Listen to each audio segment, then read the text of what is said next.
It's all thanks to our pattern. What we're going to be watching next week is developing low pressure in the Gulf of Mexico. By around Tuesday, we should start to see some low pressure develop across the Gulf of Mexico. Now, the placement of this low is going to determine, do we see any moisture or, in other words, rain from it. Notice if the low is close enough to us or close enough to the coast, we will see a fetch of moisture coming in by Tuesday through Wednesday and into Thursday. It's not going to be a fast-moving system, so we will have to watch for some heavy rain if the low is close enough. If it's not, if it's just further to the south, we may see most of the rain stay south of the coast. So my confidence is not extremely high that we're going to get a lot of rain from this, but it is a possibility, so we will need to watch these trends over the next couple of days.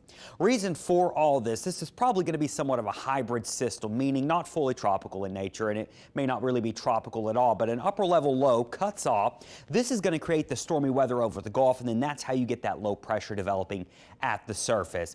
Really, all you need to know is there's going to be a chance of rainfall with this type of setup. Now, that upper level low gets cut off. That's why it's not going to be moving very fast. But as we get into Thursday and Friday, it finally gets joined back up in the jet stream and gets pulled on up out of here. So next week, rain is possible. If that low is close enough, some rain is possible. We could have higher tides and it could be a bit breezy. Just want to mention, we've never had a named system in the Gulf of Mexico in the month of April. There have been some storms. The most frequent one or recent one was Arlene back in 2017. Coincidentally, the first name on the list this year is also Arlene. So we'll see. If this thing did end up getting a name, it would probably be subtropical. And regardless, it's not going to change the impacts. I know it just seems a little bit crazy that you could be having a named system, but it would be a subtropical system. It's not very likely.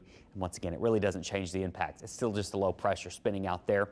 A weak one at that, but could bring us some rainfall. So we will need to watch it closely. It's not going to be a fast mover, so if it is close enough, we could get some heavy rain across the area. On the flip side, if it's just far enough to the south, we may miss most of it. So that's the tricky part of forecasting one of these things, but glad